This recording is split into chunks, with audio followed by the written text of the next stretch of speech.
Content warning, in this video we will be displaying explicit messages that were sent to a minor, but we'll be giving you another warning before it happens. So, it's been a few months That's pretty since intense. Make Games released our video titled, How Roblox is Exploiting Young Game Developers. In it, we shone a light on how Roblox, which is today one of the largest video games in the world, encourages children to make games on its platform, only to give them a tiny fraction of the revenue that their games make.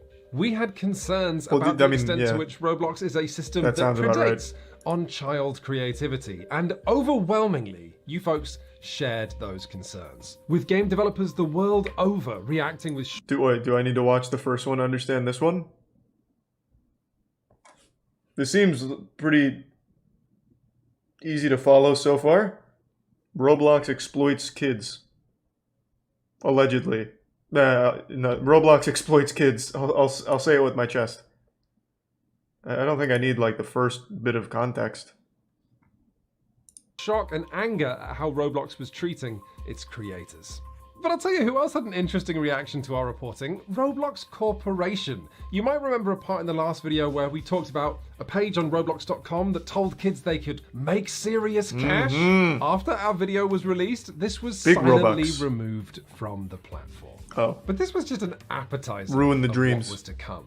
As a result of the first video blowing up, we had a lot of members of the Roblox community reach out to us because they felt we'd only just scratched the surface, and they wanted to tell us about other huge and unfair problems with the platform that they felt were going unreported. And that's what this video is. This is us reporting our findings from the interviews we conducted with those people. All right.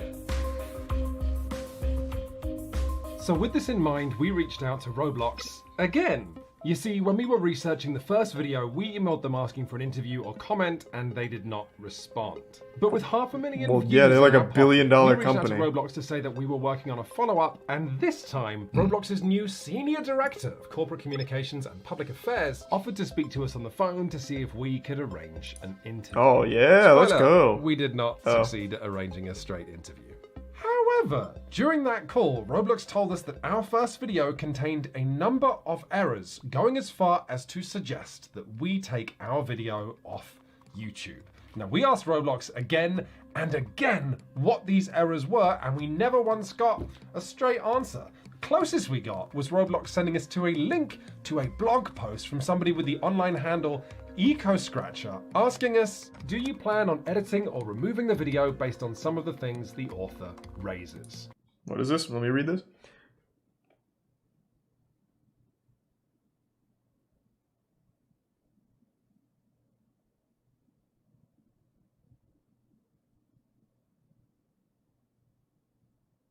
Well, it's just a bunch of fucking Twitter links. What is he linking? People sucking Roblox's cock or something? How is that helpful? Didn't he ask them what the errors were? And his response is here. Check these Twitter posts from real Evan Pickle. Like, how is that supposed to be helpful? As you can see, Mr. Pickle over here happened to have noticed a little editing error. Your voice was a bit off sync. But this post Pickett. immediately misquotes us, it misinterprets our argument. The original draft of it got my name wrong. In the description of this video, you'll find a link to EcoScratcher's post, as well as a link to an unlisted video that we made going point by point explaining why we don't think any of it undermines our reporting. Our team was, and still is, amazed that Roblox Corporation, a company valued in the tens of billions of dollars, chose to lean on a post like this in order to pressure us to take down our report. It does seem scary, though. That's what this is, by the way. So no, People Make Games has not taken down our original video, but we have made this one instead. This video is divided into 4 parts. Part 1, Roblox's unregulated managers. Part 2, moderation and child safety. Part 3, did you know there's an entire stock market baked into this game's official store in which children are encouraged to gamble real money? Yeah, let's go! Reported on this yet? Come to think of it, 'cause it's great. We miss it in the first video. That's how you make a lot of money. You get kids gambling. Roblox's black markets. So, let's start with the fact that as Roblox has gotten more popular in recent years, it's developed a new safety issue that runs totally contrary to the platform's core idea of letting kids just make games for other kids. I have no idea how you fix this, by the way. It seems completely disastrous. So back in the day, Roblox's central proposition was straightforward. Individual kids could play around with tools and make games for other kids and maybe make money. But as Roblox has gotten more players, at the time of this video, it has 47.3 million users every day. Holy the most popular shit. games on the platform have been making more and Oh more my money. God. Which means That's a there's more and crazy more number. competition to be among the popular games that Roblox users actually play. Which means today, less and less of the games on Roblox are the work of just one person. Mostly, the popular games are made by whole teams of people who are improving the scripting, modeling, the sound, and are churning out updates to keep people playing. And Yeah, but you don't need that. I guess this is just more of like a PSA to any hopeful game devs. If you want to just start making money on Roblox, you can make anything. Kids will watch and play anything, even if it's the most dog shit thing ever. Because kids are entertained by anything. So you don't have to put that much effort into it. Just make a lot of them, and then I'm sure you'll make plenty of money doing that. Just keep churning shit out. Not true. Look at YouTube Kids. Any kids content fucking pops off. Because kids will actually watch anything. And look at games. Like, go on Steam, new releases, and no matter how awful the game is, you'll at least see some reviews from some very clearly young players. It's just, you will literally always have an audience if you cater it towards kids. Because kids will actually play or watch anything. Is Roblox working as intended? During the keynote at the Roblox Developer Conference in 2018, CEO David Baszucki predicted that in the next 5 years there would be a game on Roblox developed by a company of 100 people. No! To Roblox Corporation, better games made by bigger teams are a sign of the platform's success. But what this means is that Roblox some Corporation pasta is and still Deku. using the language of, hey Brian kids, Adam. come get creative and make games in a way that parents are always going to be cool with. But in actual fact, the reality is significantly more Thank complicated. you to 5 gift subs, Think Ninja. of it like this. Appreciate it, man. Everyone's okay with kids making games for Roblox because its games and tools are designed as a allegedly child-safe Thanks for generosity. environment. But the bigger Roblox's development teams get, the less work is done in these environments. Today, more and more people who want to take their Roblox development career seriously develop marketable skills like animation or programming for Roblox, and then leave the platform to sell their skills in a totally unregulated cluster of virtual communities, mostly Discord servers. Signing contracts, or worse, having no contract at all with bosses who might have no experience in management and might be a child themselves. And Roblox does not. I like that, like, thought process. Like this underground syndicate of developers, they've gone rogue. And it's just a bunch of fucking kids in suits exploiting each other for their Robux.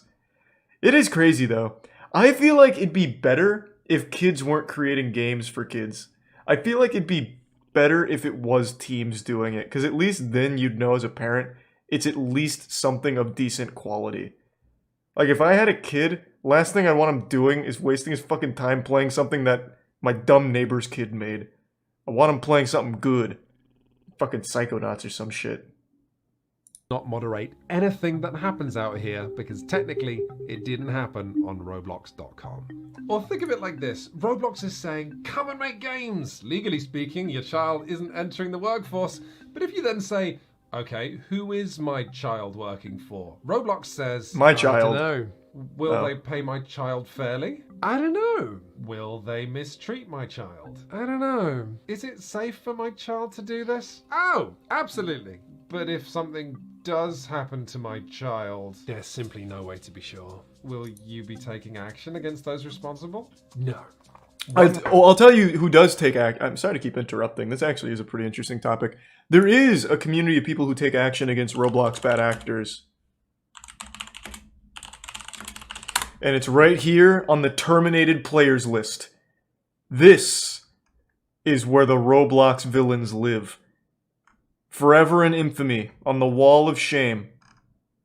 We have some of the most heinous players in all of Roblox history, including Greg9 and Greg1999112 son. And if you go down far enough, you'll find the most dastardly of them all. Wait, where is it? Hold on, I gotta get to the X's. Hold on. Why is he not on here?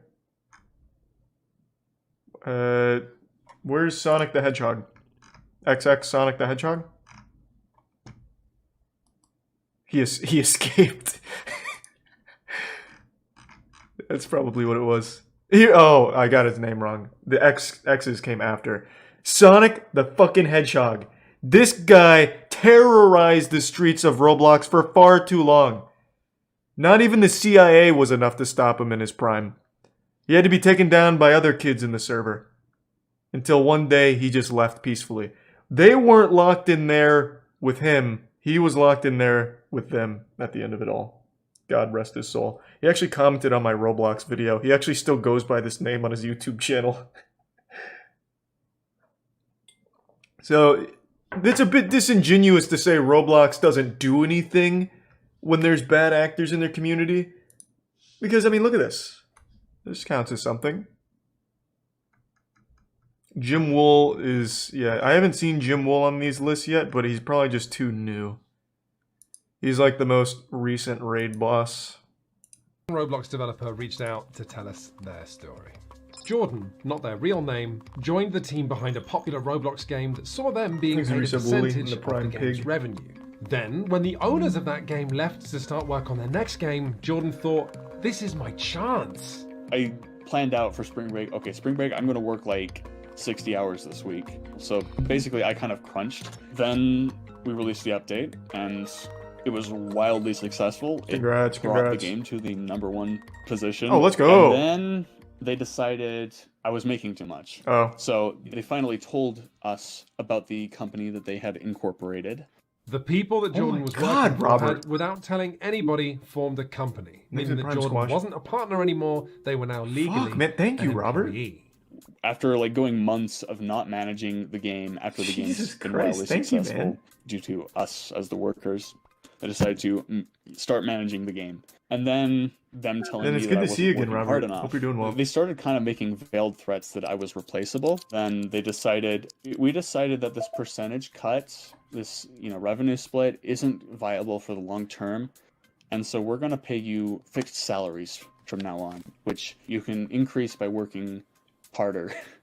So did Jordan then fight for better treatment or try and warn other people about these bosses? No. Because of how Roblox is structured, Jordan decided that the smart move was just to quit and keep quiet.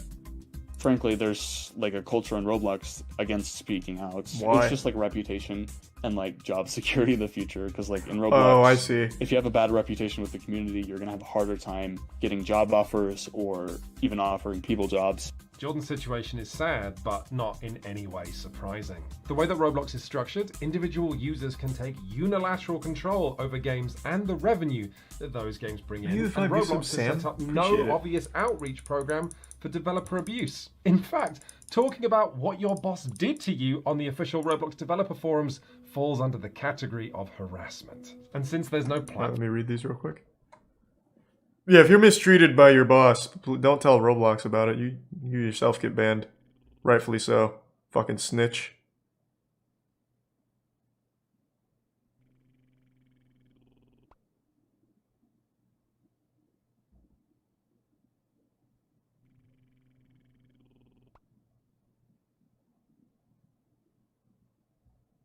Wow. Nice. Cool rules. Forum for Roblox developers to talk about this stuff, it's impossible to know how common these shady business practices are. Now, while we weren't able to arrange a straight interview with Roblox, they did tell us that they were happy to go through a normal question and answer process and provide statements. So we emailed... Ooh, hold on a second. Hey, Connor.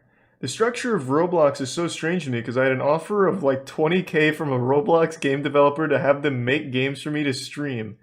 But it was somewhat sketchy and I wasn't sure how involved Roblox themselves were. 20K to stream some Roblox games and you didn't do it, Connor? You deserve to be on the fucking controversial players list on the fucking Roblox wiki. What a deal. You have to play Roblox and get 20K? Are you insane?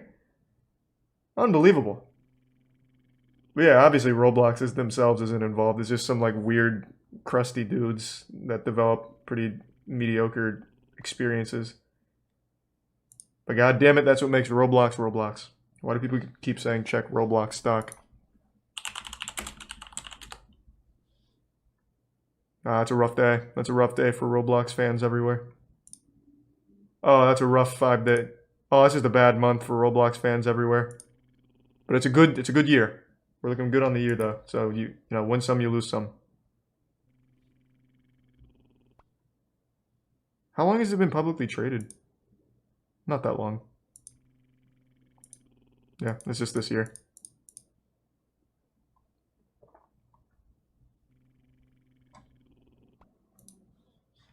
Them a list of 13 questions relating to all the areas that we're covering in this video. Exit Prime And Birdo Roblox and the replied, resub DJ. "It is clear to us from the nature of the questions that they are not from a place of objective inquiry, and therefore, rather than address them individually, we think it's important that we take a step back and present the fuller picture when it comes to our approach to moderation and the creator community." And that was followed by 6 bullet points that we'll be reading as appropriate. But here's the headlines. We asked Roblox, many of Roblox's young developers are working under other young developers with no oversight. What options does a Roblox developer have if they experience exploitation or unfair treatment working for another Roblox developer? Call the police, And I don't know. what tools have you provided Roblox Better users Business to Bureau? know if they are being exploited by the people they're working with? Roblox chose not to answer those questions. Instead, they sent us this statement. Roblox takes reports of abuse very seriously, and where a violation of our standards is found, we take action on our platform against the accused. I'm not sure how Good much statement. comfort that's going to bring to Jordan, but let's move on to part 2.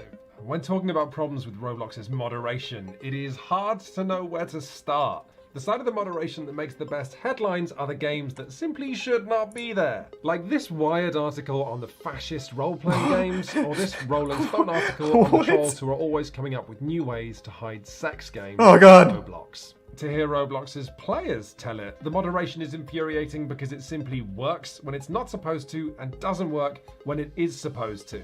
With automated filters offering unfair temporary bans for using words like fat, gay, and pill, while still leaving enough scammers on the platform that the BBC chose to issue a warning. Hold on, I want to read that.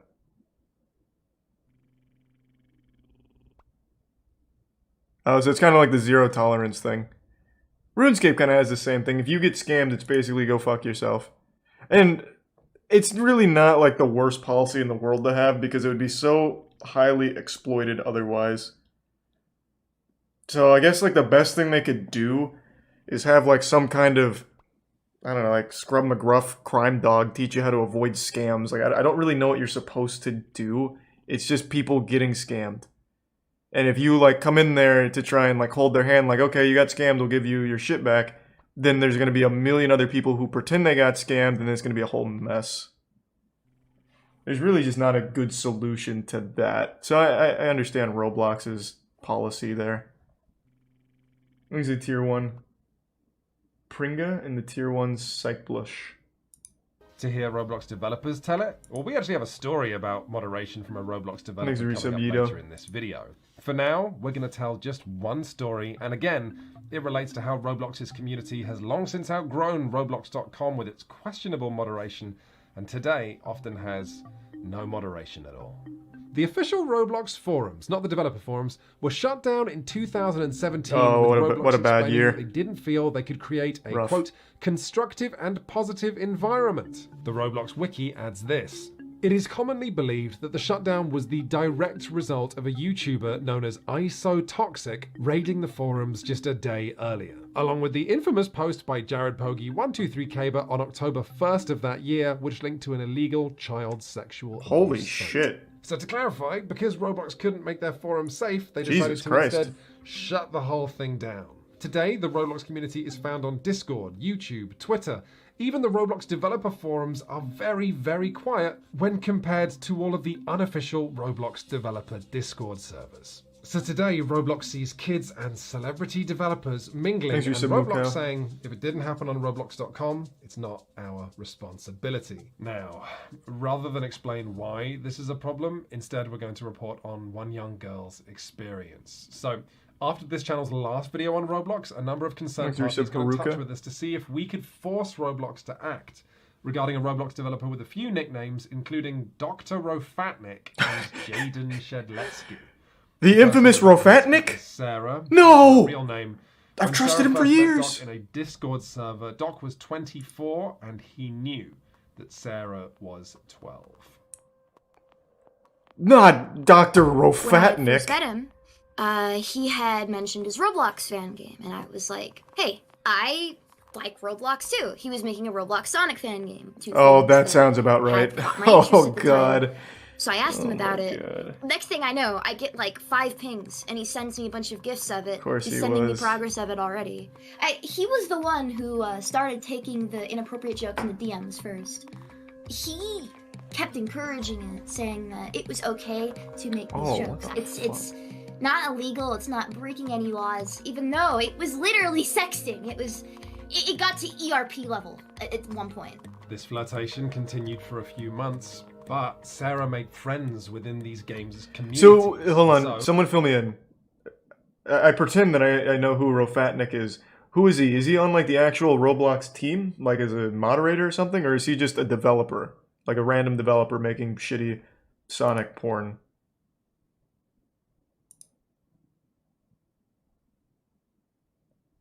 Okay, so he's not on the actual Roblox team. He's a dev. Got it. Okay. Just not like a Roblox dev, but like a dev of just this game. This weird game. So he's just a random guy not affiliated with Roblox.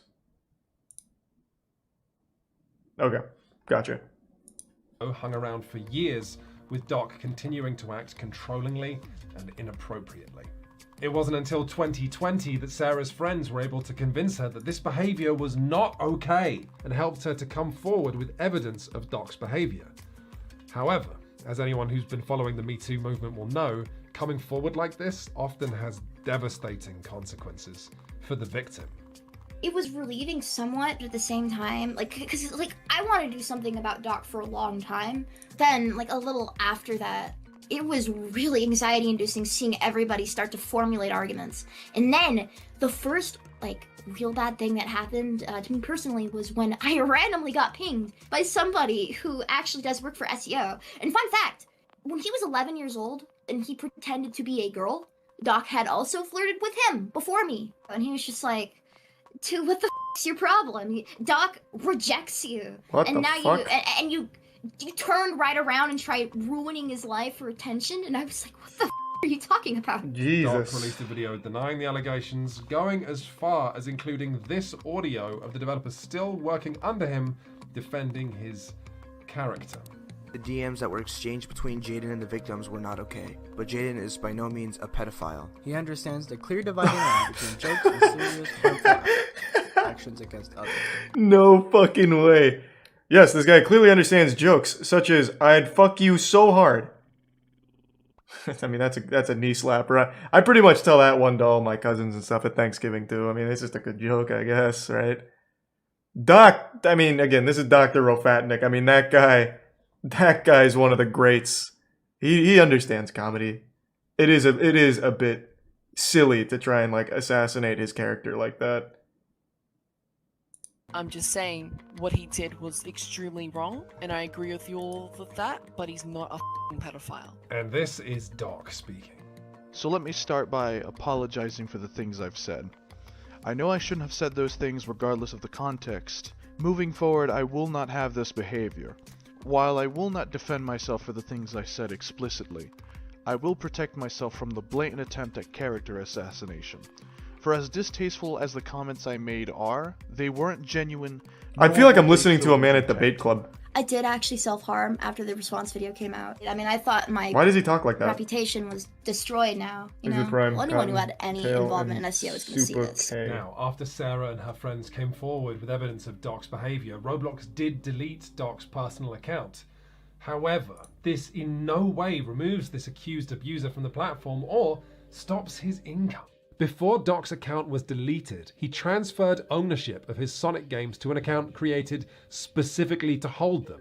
According to Sarah's friends, they have asked Roblox to do something about this by using the moderation tools, emailing Roblox, asking Roblox's moderators on social media, and even delivering a handwritten note to Roblox headquarters, and the games are still there. While working on this piece, we were sent a 40-minute video of Roblox community members harassing a developer who has since left the development team. Yeah, because you're stupid and you work with a pedophile and he pays you. Of course you're gonna disagree. Oh, the vigilantes. They're from the money that, honestly. It's more of a convenience. It's quite something in this video. You're watching a mob of people harangue a young developer for working for an alleged abuser because they feel there's no way. This is so weird. All right, Mom, give me your credit card. I need to buy the almost Batman Daft Punk skin because I'm hunting pedophiles on Roblox. Also, I'm going to need that credit card again for the special emote where I'm hiding my face, kinda, or dabbing. Like, this is so weird. Surely there's a better way than going into Roblox with a traffic cone and a Halloween costume to confront fucking Patriot Prime. It's so hard to, like, wrap my head around that this is real. God damn. Now, obviously, I think Roblox should step in cases like these and arbitrate. Like, actually get to the bottom of what is real and what is not, or what is just, like, harassment of someone innocent, if that is the case. I don't think they should put it in the hands of actual kids. Under no means. Kids should not be hunting pedophiles in their own game. Good God. There should be some kind of feature or some kind of team that Roblox has that takes these on a case-by-case basis. They're going to get a response from Roblox. We sent Roblox the following questions. After banning the creator of the game Sonic Simulator from roblox.com, does Roblox still intend to leave the games on the platform generating revenue for the creator? And if someone is banned from Roblox, what safeguards are in place to stop them from making a new account and continuing their behavior? Included in the bullet points Roblox sent us were these responses. We have a large, expertly trained team with thousands of members dedicated to protecting our users and monitoring 24/7 for inappropriate content. So it sounds like they have the And team. Developers removed from our Why platform doesn't it for work? policy violations also lose access to monetizing. That's not true. That's what all of these people are trying to tell them again and again. Doc is still publicly leading the development of his Sonic games, as this recent update video from him proves. Doc's ban did nothing. He's still making money for Roblox and paying developers to come and work under him. Hello everyone, Chris here with a quick addition to this video, as Quinns was actually away when this part came through. So we also got in contact with Doc to give them an opportunity to comment on what we've been showing you, and here is his response. Now you can pause the video and read through the message in full if you'd like to, but perhaps most importantly, he tells us that the messages that were originally released by Sarah and 2 others who came forwards in 2020, some of which you've seen recreated in this video, were taken out of context. Although later on, he does also refer to his interactions as having been immature, problematic, and unacceptable. He also claims that those messages were not the reason he was even banned from Roblox in the first place, and in a follow-up told us that another one of his accounts was banned for something which led to several accounts being banned in one go, including his main one, but he didn't wish to explain. It probably had nothing to do with was actually for. talking to and finally, kids in like his role that, on the Sonic probably. Eclipse online team, he says, SEO follows my original vision, but that vision has been entrusted to other people to execute the blueprint. If any staff members ask me specifically about that project, I will answer them. Which makes it sound like he's, what, an advisor? An external consultant? You're probably asking, what's up with the rest of SEO? Where is it at? I wasn't Well, asking that. We've been making some stellar progress as of right now, and we actually have a bunch of things. But if we look at this video published on his channel in April of this I year, can actually we just heard hear the Doc Dorito talking dust about on that his guy's big plans for the fingers. My game God. And his team, including this bit. He has the We're an voice of a creepy 11-member guy. team steadily regaining our footing. That's Doc's avatar at the top there with the words owner, director, programmer, and animator next to it, which again raises the question, has Doc's role and influence changed in any meaningful way since Roblox was first alerted to the sexual messages he sent to a 12-year-old girl? The fact that these messages happened on Discord should not justify Roblox remaining silent. In any other workplace, if someone was accused of harassment, for example, whether that was through Slack or GChat or personal DMs or whatever form, it's still a responsibility of that company to take things seriously. And again, it's worth pointing out here that we've asked Roblox about Doc continuing to earn an income on their platform, and they chose not to answer that question directly. Now, from the upsetting to the just plain unbelievable. I cannot believe we missed this in our first video. I can't believe the market analysts missed this when Roblox became a publicly traded company and went through an exhaustive valuation. So, Roblox is one of the largest sources of children's entertainment today, right? Think about other big children's brands like Lego or Disney. Think about what the market expects from these brands in terms of safety and care for their audience. Take a look at this. Pretty much nothing This with Legos. is Roblox's homepage. If we just No one click expects that. Avatar Shop and then collectibles, Shit's like painful we to arrive play at with. something that looks totally normal, but only gets more jaw-dropping the more you study it. A shop where any Roblox user, no matter their age, can gamble, potentially making big real-life profits, but more likely losing some Holy or shit. all of their investment. What you're looking at here are collectible cosmetics that Roblox either sells a limited number of or sells for a limited This is pretty time. fucking Most interesting. recently as tie-ins with brands like Vans, the YouTuber KSI, or Swedish pop star Zara Larsson. And once this initial sale period is over, the only way that kids can get them is either by swapping items with other Roblox users or buying them direct from other So they Roblox have users. basically And because what the cornerstone TF2 of Roblox's has economy is kids in trying to look CS:GO. cool in front of other kids, these items immediately They've got some gambling. skyrocket in value. Let's go. From $5 or A $10 market. that Roblox sells them for.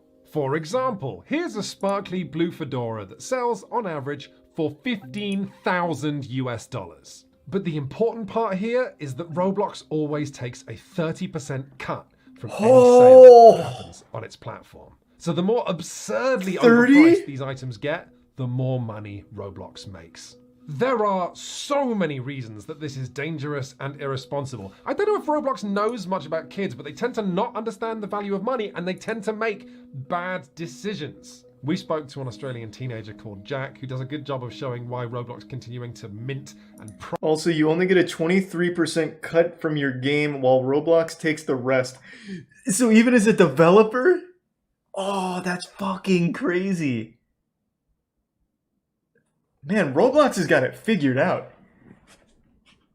So you take you only keep 23% of your game's profit as a developer, and if you're selling items, you get 70, so you do get the lion's share there, of course, but a 30% cut to Roblox on that is an absurdly high amount. What does Valve take? Do they even take a percent? It's been a long time since I traded items.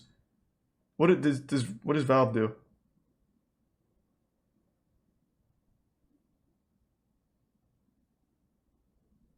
I don't know why I'm asking chat. I'm getting like so many wildly different answers. I'm just gonna look it up myself.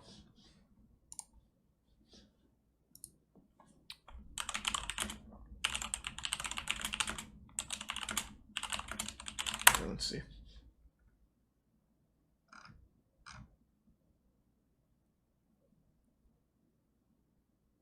Okay, it looks like 5% of the market and 30% for games. I mean, I just did a really quick search, but it looks like Valve takes 30% from games and 5% from items on their stores. Ooh, that's a lot. 5%'s fine on the market side, but 30% from the games, I didn't know it was that big.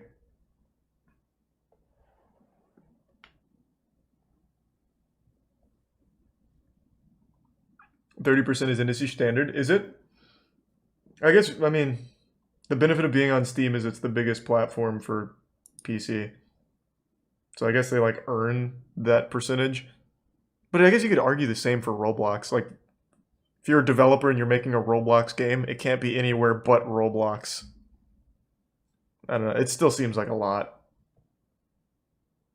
Profit from these collectibles is a nauseating example of the company putting profits before the well-being of its audience. When Jack was 13, he managed the impressive feat of making a hit Roblox game. He called it Secret Pet Hatching Simulator, which made him 200,000 Robux. Oh my god, he's a In billionaire. a heartbeat, he'd spent it. It was really stupid back then, but like I spent it on stuff in the catalog instead of DevXing it into real money, which I really regret now. I spent like half of it and bought like 2 faces and a hat, and then after the other 100,000 finished pretty pending good. and I got it in my account, I wanted this bigger item. It was called the Silver King of the Night. There are multiple answers to this, so I'm gonna have to ask you, why did you do this? Honestly, like, because I'd been playing the game for like 4 years at that point. How much is that in USD, just so I get a perspective?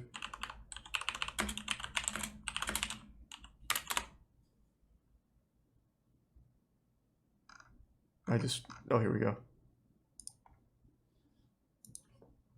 I didn't look very hard there. So this is 2,000. So 2,000 Robux for, okay, I see.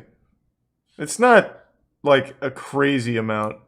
So he made, but at that age, I guess it is. Oh, he tells you in the video. Oh, well, it's too late. I already just looked it up here. If this is accurate. For a kid, that's a lot. But, I mean, this isn't like a life-changing amount that he immediately gambled away. So at least it's not something that he's going to look back on in fucking 10 years and be like, oh my god. And like, I'd always been like looking in the catalog, always wanting those items. And like, you know, just finally being able to afford them. Alright, I got you, My mind Dr. just B. told me Yeah, to that makes go sense. for it, you know?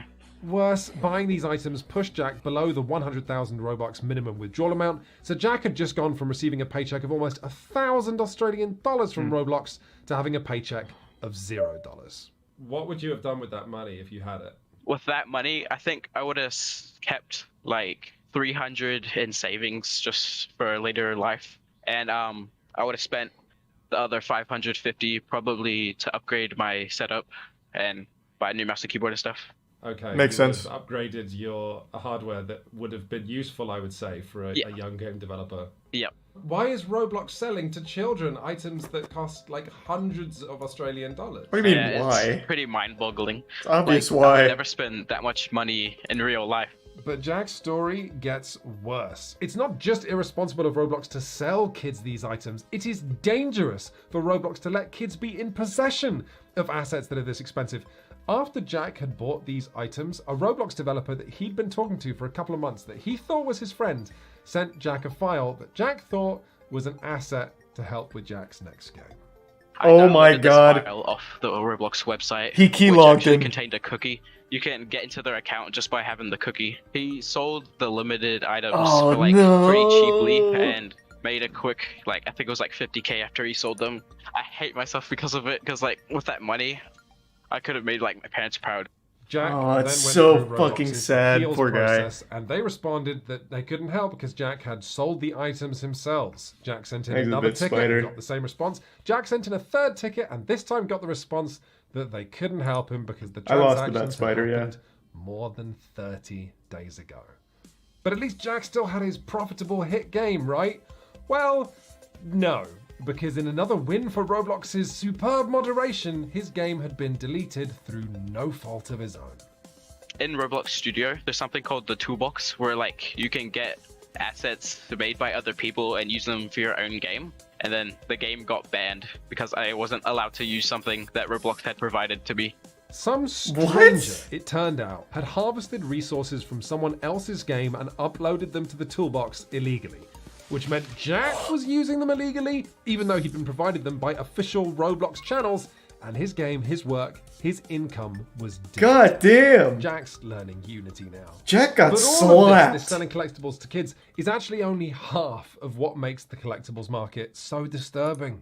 Because the market tells all Roblox users what the original price of these items was and a chart of how that price has changed, Roblox has created and continues to support a stock market for users to gamble on their children's platform, with Roblox continuing to take a That's cut the future, each and every baby. time they're sold between players. This is a breathtaking... Damn, look at the price of that bitch down there. The Crimson Wrath, or Crimson Wrath, the Red Wrath. 69, 69, 69. So that's about, what, 3 grand? Roughly 3 grand? Dude, oh, the white sparkle, of course it's a fedora. The white sparkle, this is probably one of Doc RoboFat Man, what was his name? RoboFatnik? Probably one of his custom items. The $1.4 million fedora, Robux fedora. So that's gonna be, what's that, 8,000? Right around 8,000?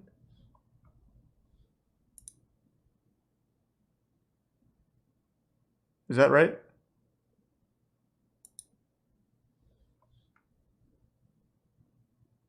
Oh, you're right. There's a 9 million. I didn't see it with the captions. There's 9 million Roblox Magna Spectro Inspectors.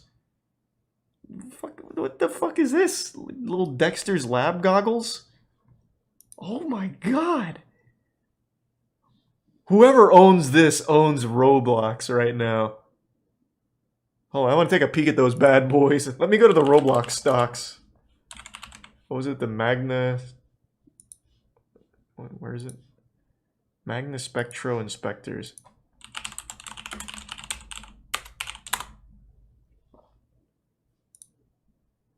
I can read a little about them. It's a limited face accessory. It was published in the Avatar shop by Roblox in 2010. It could have been purchased for 500 Robux and only 66 were sold. No! Imagine one man has all 66. He'll be the next Warren Buffett. The ultimate Roblox investor. What's the price like now? Let me, where can I see it? Rollimons? The fuck is that? Spending 5 million Robux on Magna Spectro Inspectors. This guy made profit. Roblox.trade.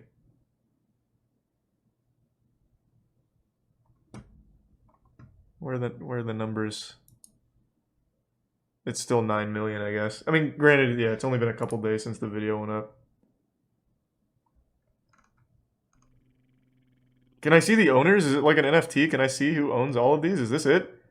This is it? Oh my god, I can actually see who has them!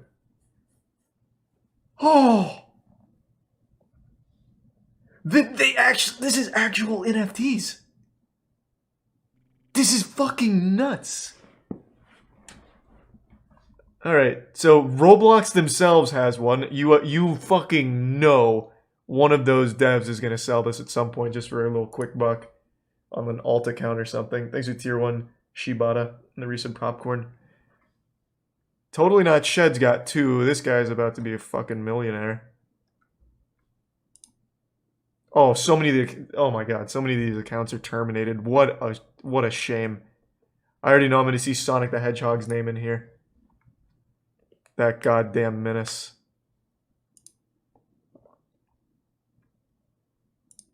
Who's like the oldest owner here?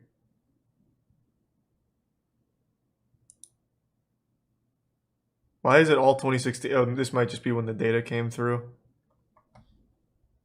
Might not be like accurate. The Magna Spectre Inspectors are worth $31.5 thousand. Not Robux, dollars. And the very first owner, according to this, seems to be reverse racist.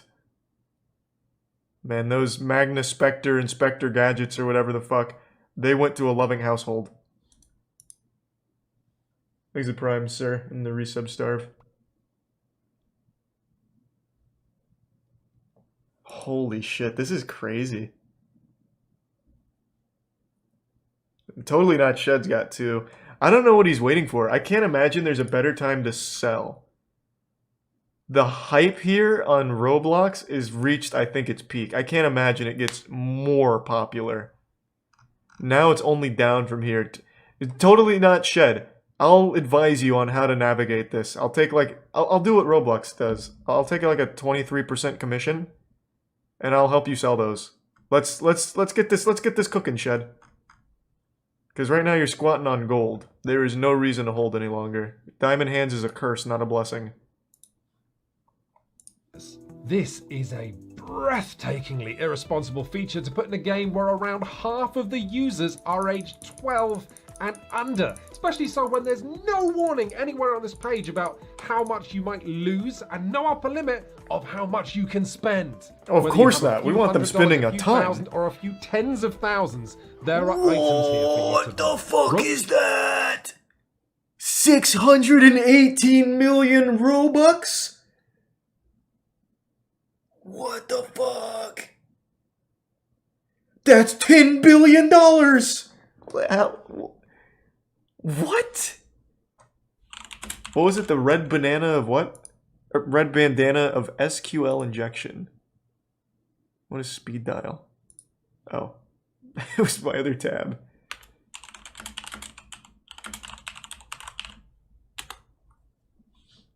Where's roblox.trade? Give me the ledger. Holy shit. Of course, yeah, Roblox obviously has one. Oh my god, they must be so mad that their accounts are terminated with one of these on it. Oh my god, they have to be fucking fuming. This has to be the most oh my god. They've all been purged. This might be a conspiracy. Maybe it's so expensive Roblox bans these accounts because it's too powerful. It's $2 million USD. 618 million Robux. I don't want to do the calculations in my head, but it's definitely over $1 million.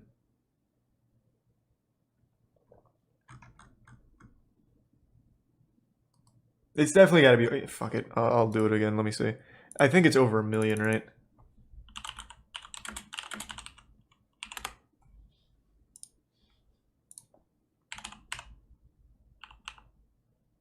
So, here we go. 618,000, 6.1 million, 61 million, 618 million. So, $2.163 million. Holy shit. Oh my god. And some of these kids have it. Why won't you sell it? If someone's gonna buy this, Lib, you've gotta dump it now. That is life-changing money. And you, Luke, don't think I don't see you down here, you fucking idiot. Try and dump it. ASAP. This has to be the most expensive item in Roblox. Let me see. Oh, here we go. Of course, Google's listening to me. Alright, let's see. I need something more up-to-date. June, the prices are going crazy now. The June's too deep, too far back. Thanks to Sublimi. I need something as of like the last 2 or 3 months. Let me see. I'll still check.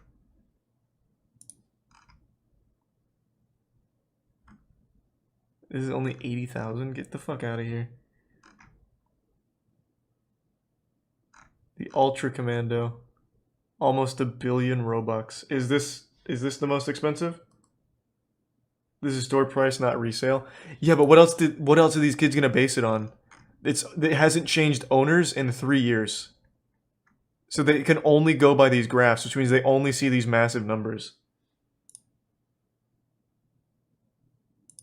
Doesn't matter. I understand asking price isn't market price, but there is no market. There's only 3 pages worth of owners, and almost all of them are terminated.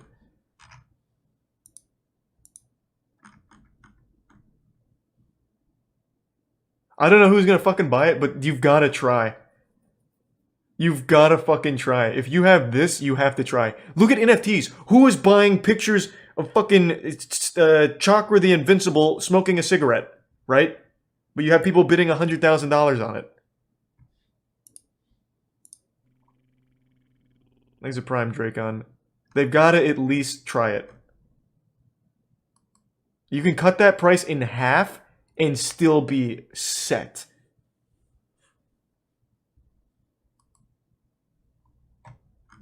So the Ultra Commando's got to be the most expensive, right? At least according to this. Is there a way to just search by Roblox catalog price? Sort by price, let me see. That'd be much easier.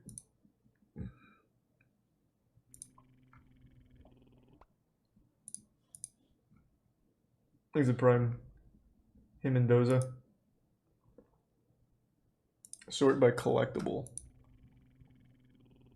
Collectible. Oh, here we go. Oh, nice. That worked. Okay. So there's a lot of these. Okay. I see. That wasn't an anomaly. So it really pops off after the Ronald McNinja. Thanks to the Prime Element.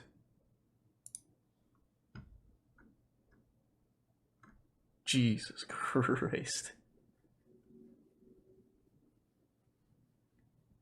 What is limited U? What is the U?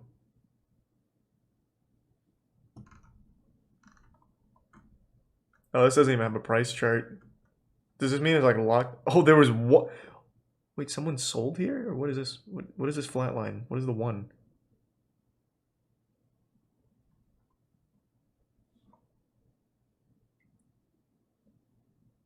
It means limited use. Well, thank you. Limited U items have serial numbers, limiteds don't. Gotcha. Okay.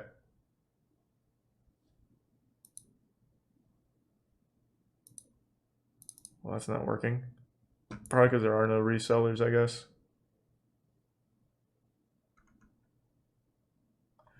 Let me check the ledger. What am I on right now? The S-Foth 4 Crown Fire.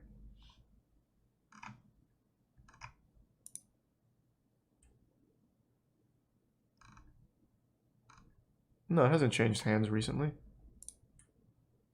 Oh, a lot of people have this. Oh, this is a stupid price then if this many people have it. Oh yeah, no, that shit will never sell then. But someone said Ultra Commando has a seller right now.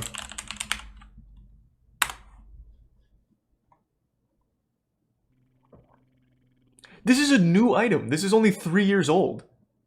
Oh, it was given exclusively to Ultra Goat. Oh. Okay. So that, alright, I see. So this is kind of like Tyler the Great Warrior in Yu-Gi-Oh! It was a card that Konami made for a kid that was struggling with a disease, and it is listed as one of the most valuable cards ever. So it's kind of like that for Roblox. I see. Okay. Thanks to Tier 1 Soggy Shorts in the resub. Jomo HD. That's sweet. I think that's very sweet. Hopefully he never sells that. Oh my god, he sold that, according to this. Oh my god, he actually sold it. What? Well, hopefully he sold it for the full 2 mil. Or actually, no, it would be 3 mil. 2 mil was for 600. 600 million Robux equaled 2.1 mil. So his would be...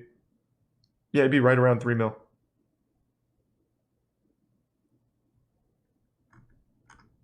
Hold on, let me go to the ledger. When did he sell?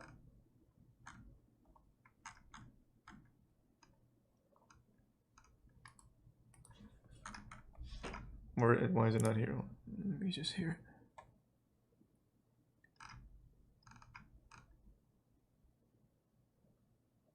Oh. So he sold it 9 months ago.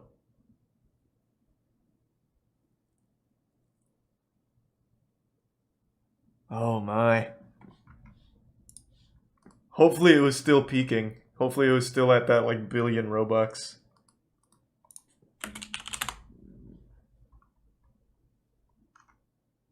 Let's see. Yo, what is up, guys? It's your boy Kevy here. Just show me how much it sold for. Opinions, you'll never see him coming. So, as you guys can see, Ultrago is no longer the owner of this item. He actually traded the one-of-one copy, his special hat, to UC Unknown. He gave a Sub-Arctic Commando, Classic Fedora, Ultra Commando, and in return, he received the Dominus Infernus. He traded an item valued at 3 million real-world dollars for in-game items.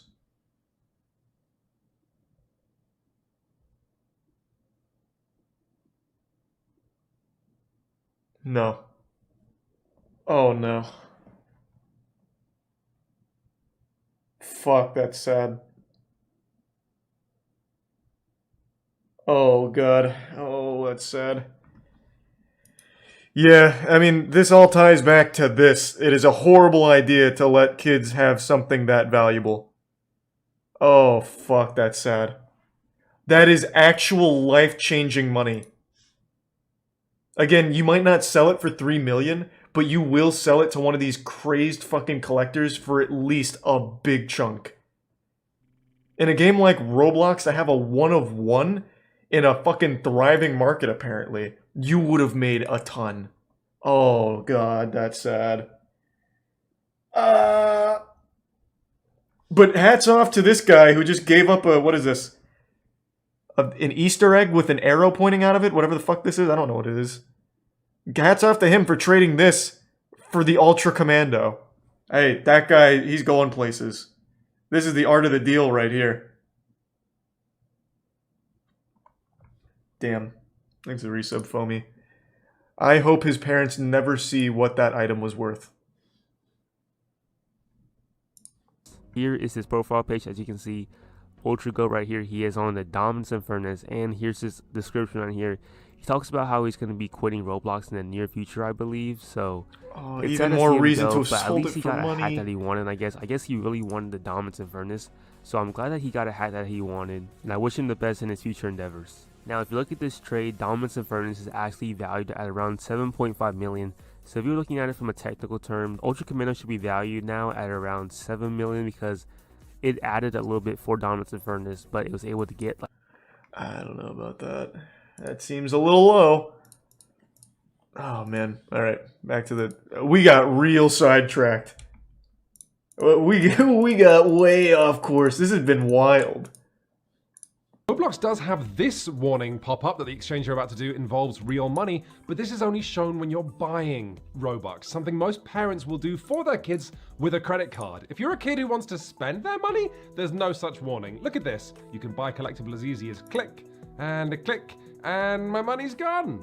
There is a reason that societies do not allow children to gamble. I see it now. To have a firm understanding of now money, I get it. of risk, of addiction. Most adults I know don't have a firm understanding of all three. I once rode in the back of a taxi with the driver telling me his winning strategy for roulette for 20 minutes. But even worse, because gambling and investing are both seen as adult Are you activities, telling me kids are gonna that be there's that a much more likely to Roblox want to do those slot activities streamers? because kids want to act like Oh adults. my... Roblox should be warning This is children amazing! about the collectibles market, not encourage them, and certainly not trying to keep the whole feature continually exciting by minting new collectibles and working with pop stars to get kids excited. To date, they have minted 12 different Roblox Gucci handbags. And just as a point of reference, actual adult stock market trading apps are required by law to issue a warning that you can lose as well as make money. People Made Games was contacted by one source who made a lot of money trading these collectible items and today works in venture capital. He was only willing to speak to us on condition of total anonymity. Oh, boo! His quotes are going to be read by It's Sonic the Hedgehog, isn't it? Ultimately, what they've made here is something that lets kids trade extremely valuable, non-fungible tokens. And they can't actually... It's do probably that Jim because Wool, of the actually. regulations they would have to navigate. Man's a fucking fiend. Even the currency of Robux right now, the legality of that is really questionable. We asked Roblox, with regards to the collectible store, does Roblox consider it responsible to market items costing tens of thousands of dollars to children? And does Roblox consider it responsible to display statistics such as a price chart and original price for collectibles, implying that children can make money buying such items? Roblox did not respond, although in response to a different question, they did tell us that parents can set spending limits on Roblox, but judging by the amount of headlines around the world of kids running up outrageous So it looks bills like they didn't accidentally, answer anything you've got to wonder at all. if this is a setting that should Weird. be switched on by default. But also, spending limits that parents can turn on is hardly a bulletproof solution when users on Roblox can make money themselves without involving their parents at any point. And this brings us on to part 4. This is our talk. So for almost a decade, there's been a black market on Roblox. It's been an important part of the economy for at least 10 years, and no one's really talked about it because the only ones in the know are the ones participating in it. The black market that R was talking about there includes websites like oprewards.io, rbx.place. Oh, God. What do any of these websites do? Well, you know Let's how if you're go. selling one of these expensive collectible items on Roblox, Roblox will The take Roblox 30% black of the market. sales price?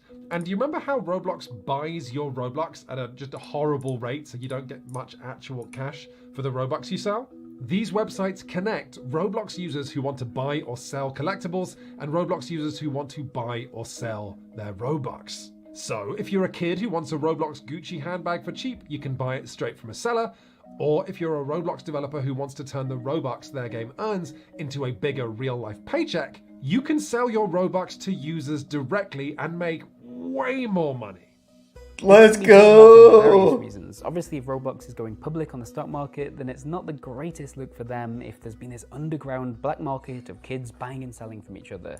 And because these trades are happening outside of Roblox, there's no way they can moderate it or even track trades to punish scammers. Is there But some also, let's JRM be in clear, London? as anyone who has tried pirating anything ever will know, illegal websites are not safe places for kids to end up. There's malware, credit card phishing, scams, hidden fees. These websites will make kids watch videos or fill out forms, to say nothing of the fact that kids have to get legally creative when it comes to how to put their money. Imagine the into IRS just throws Now, all it these is kids no in the way surprising slammer. that these websites exist.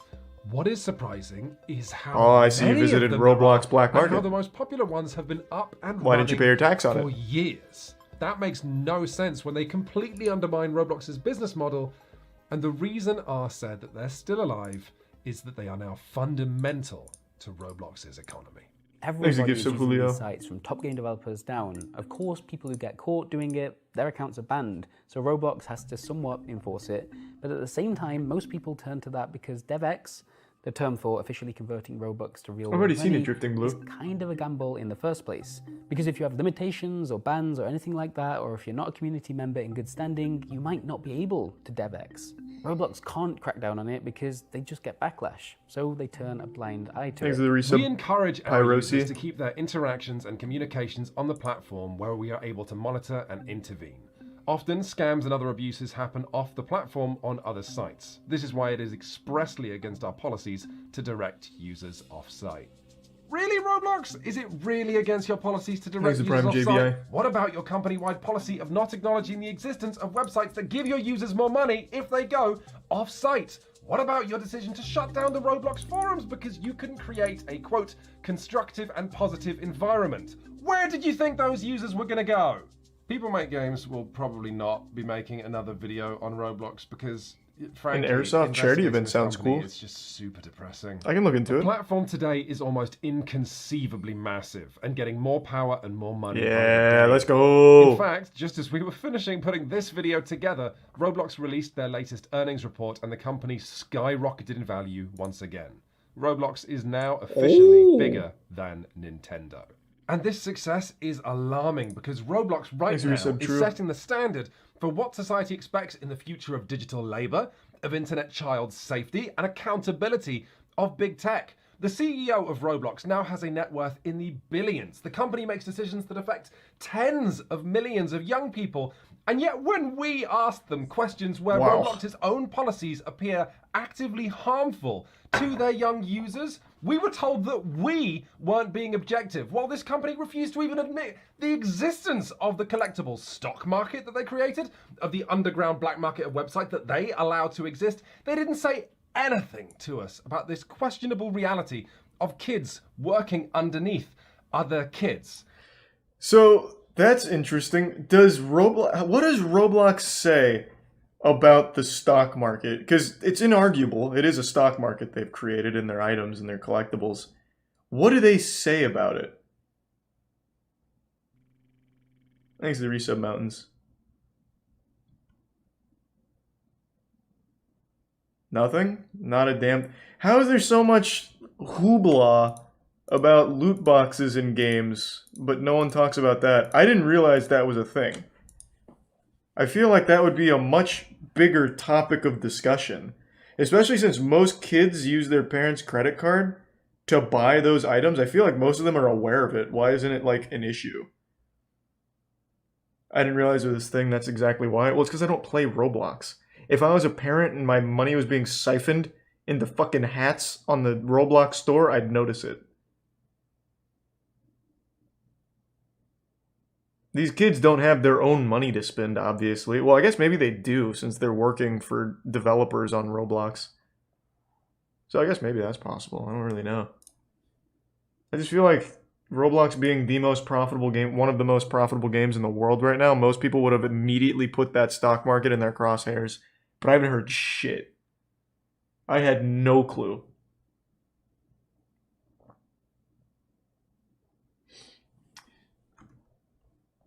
It's user curated, so technically people don't freak out because it's not Roblox directly. But Roblox takes, what was it, 30%? 30% of a sale? So They are directly involved in it. Like, they make a lot of money off it.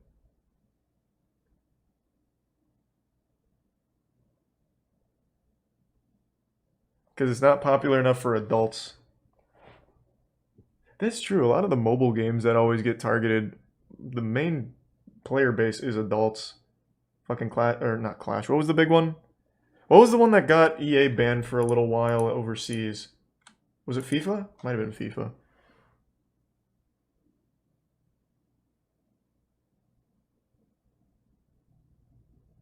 Yeah, and Candy Crush is entirely just parents and grandparents. Huh. Yeah, I don't know. I just feel like it would have been a bigger talking point for like everyone that talks about loot boxes. I feel like they would have brought up Roblox at some point. But again, I didn't know about it, so I guess maybe a lot of people don't, which is shocking considering how popular the game is. They told us that we weren't seeing the bigger picture while refusing to even admit the existence of whole parts of this picture. This isn't PR. This is gaslighting. So, considering that People Make Games probably won't be doing another video on Roblox, we want to try and wrap this all up, give you some kind of conclusion or takeaway on all of this. Whatever you might find concerning about Roblox as a platform, all of it feels to me like a natural consequence of a company with a profit motive able to act under next to no scrutiny. I'm a journalist of technology and games, and it took me months to unpick how Roblox operates, and that was only with the help of dozens of Roblox users explaining things to me. What hope do most parents and politicians have of understanding exactly what their kids are doing on Roblox, or with who? Or the many and varied ways that Roblox Corporation is profiting from them. To be fair, though, it's not like that hard to guess or understand. Take the most popular game in the world, understand it's made for kids, and understand there's a stock market. And you can immediately see why there's a lot of bad things that can come from that.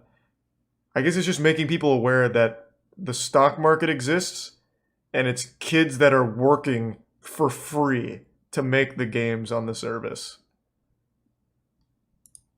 And I don't think Roblox has any inclination to help parents and politicians understand exactly how their business works, because right now Roblox is making money hand over probably fist, Roblox. and they're not going to want to do anything that gets in the way of that.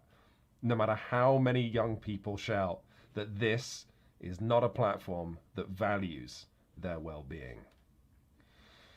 Thank you very much for watching, everybody. Kind of depressing, eh? If you'd like to thank us for our work, there's one big thing you can do, and that is go to patreon.com/peoplemakegames and make a donation of whatever you think this video is worth. Those donations make a huge difference to the lives of myself and the rest of the team who put this video together, and your money will help to fund future investigations. This was a really good video. I think they did a great job with the whole thing. So I saw this in the chat. I have a different opinion. I think in-game stock market is good because it teaches kids about the economy. Yeah, but it shouldn't come at the expense of, like, real money. If you want to teach kids about the stock market, give them not real assets. Sure, teaching kids about the stock market is great. But not when it's... like, we just watched a kid who had a one-of-one item valued at $3 million give it away for in-game items. That's not really teaching them anything valuable. That's something that they'd look back on in the future and be like, oh my god. Like, you can teach kids these things without it coming at the expense of actual money and their well-being.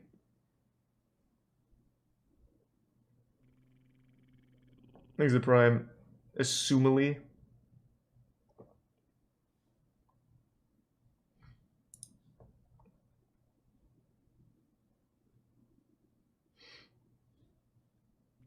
Thanks to the resub, Niniro. The kid isn't able to convert it unless it's a dev. We just learned about the Roblox black market. Okay, let's assume some of those items that were valued at that are completely untradeable. Well, they're not untradeable since you can trade them. They can't instantly convert it or anything like that. You can just use the black market and trade the item through a transaction on the black market. We just watched that. So you can absolutely do that no matter what the item is.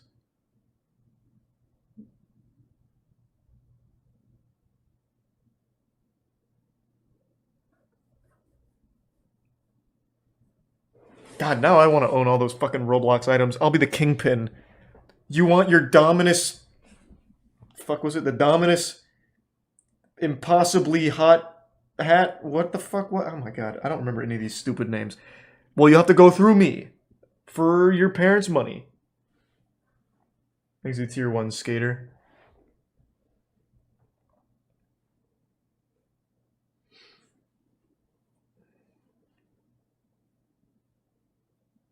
Yeah, Dominus Infernus, that was the one.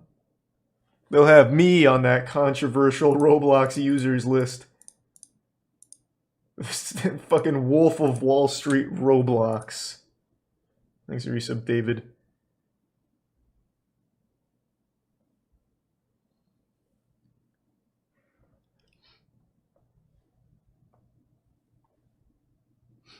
Americans are dumb. They fall to literally every stupid thing. Fortnite, Roblox, Minecraft.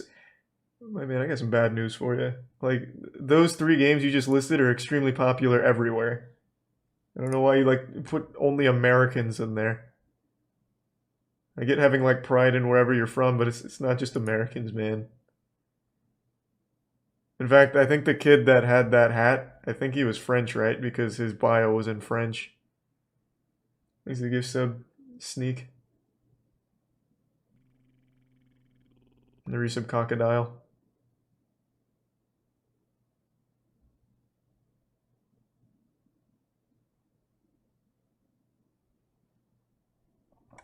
That was so interesting.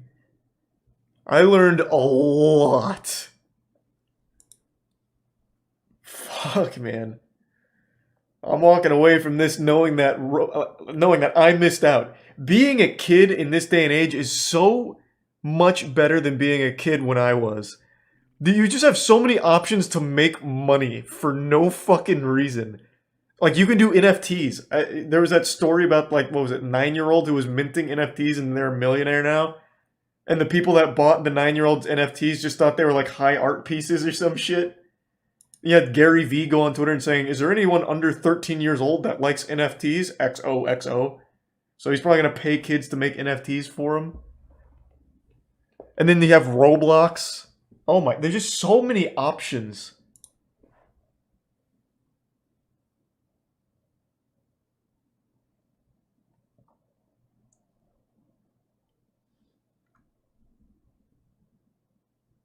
Fucking crazy, man. Thanks for the prime time. This was exciting. Marco repairs my VCR collection. I actually think I still have my VCR collection from when I was a kid. And by mine, I mean my parents. What am I looking for? Or VHS, not VCR. VHS, sorry. Come to watch my home video collections, recorder and player systems, VHS machine. Wow. That is my videotape recorder. That is, oh, I like that. But that Philips is not good. Alright, I'll take your word for it. It's probably fine though. Not good, but that is better Salora. Three cables. These things are giant, pretty fucking big. Finnish mark. Okay, that's probably enough VCRs, I think, but very impressive collection. Crazy dude swallows earbuds. Oh, it's Shoe Nice. Shoe Nice has got a pretty sad story. Well, I don't know if sad's necessarily the right word. Shoe Nice has got a story. It's not like a really good one. You play Madden, right? Yeah, I mean, you know me and Madden. I do love my football. Do a collab with Snoop. Yeah. Was that the offer, S-Fan? Is Snoop Dogg wanting you to play Madden, but you're not a huge fan? Passing it off to me? Earth's Most Wanted Hacker. Pretty interesting title. A storm is brewing in South Dakota. Sorry to get that. Southwest 1772, right. And it's moving swiftly into Minnesota. Bringing with it rain. Thank you for that, By the Stone. I appreciate that. Thunder and wind. A mass exodus is taking place from one social media website to another. MySpace, that's that good shit. Some survivors left behind. Oh, anyone remember MySpace music? Bangers like Broken Side?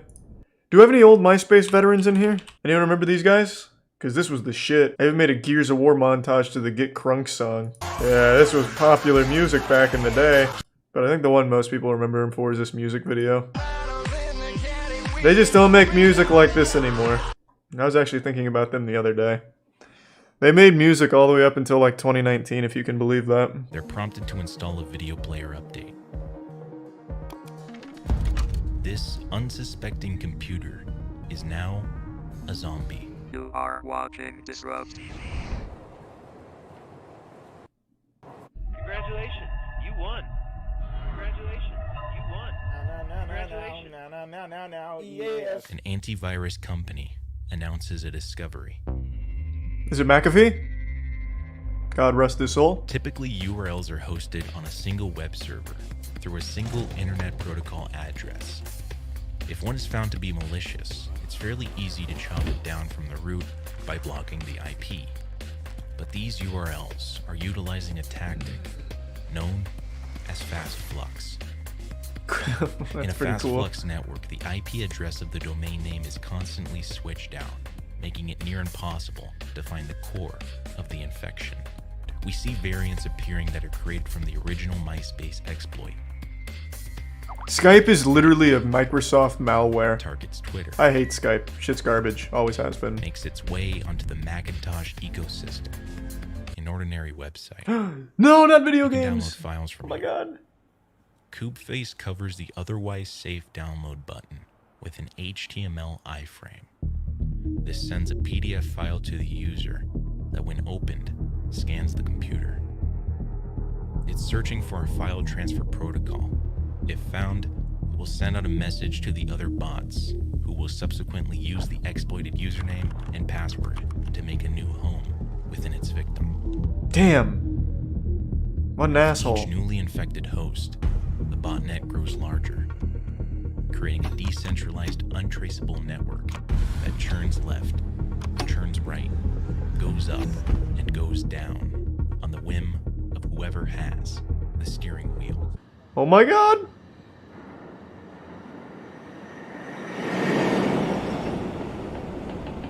What? Is this a custom animation? And is this... Such high production. It's 1997. I haven't seen Lighthouse yet, no. And the most popular Not yet. website in the world is Yahoo But at Answers. 7 p.m. on Monday, December 8th, Yahoo is hijacked. The message reveals that the computer of every single person who's visited Yahoo in the past month Whoa. has been infected with a worm. And on Christmas Day, in less than 3 weeks, the bomb will detonate and destroy millions of contaminated computer systems unless the hijackers' one demand is met. Anger erupts. Who the fuck is and over Kevin? the following days, protests Let him out. break out on the streets across the United States. They set up camp outside federal courthouses, and from New York to California, people call into radio stations to cry out the phrase in real life and in video games. Anything else to say? Yeah. Free Kevin! So was the hacker just a memer? I'm guessing that's the conclusion. I'm not watching the Walton Files. That shit is not for me. It's just Five Nights at Freddy's fanfic. Kevin isn't a terrorist. He isn't a mafia boss, and he's not here because he wiretapped the NSA or blackmailed FBI agents. Authorities say he poses an even greater danger. Because with a single phone call, they say, he can dial into the NORAD and access the nuclear arsenal What? of the United States of America. The event of nuclear weapons changed That's a huge the world. oversight, Kevin might only be an then. innocent prankster. Or Kevin could be the world's most dangerous cyber terrorist. A man who has North America at his fingertips. To free or not to free? That is the question.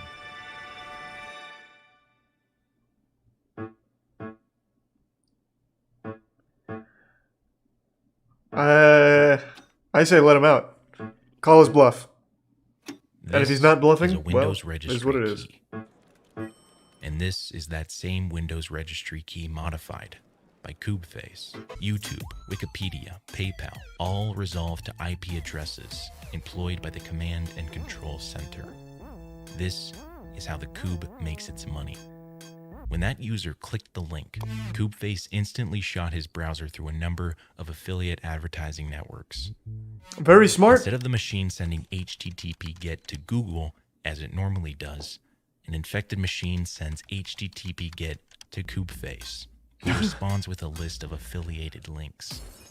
It's only after receiving those links that the machine correctly sends HTTP GET to Google, who then returns with the legit results. The first result corresponds to the first affiliate link, and when clicked, for just a brief moment, an advertisement.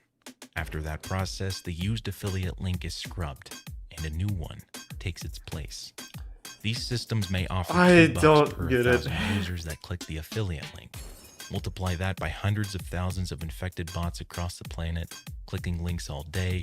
Where would they get the affiliate links, though? They'd have to be in contact with the companies, right?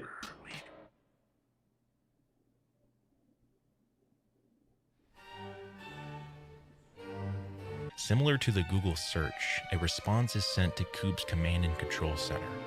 It responds with a list of antivirus software downloads, picks one, and displays it on the desktop. After the user pays, their PC remains infected, and command and control gets a paycheck. I've been scammed. We live in a world of bots. Toolbars really were awful. I'm a unicorn. Cleverbot's fucking great.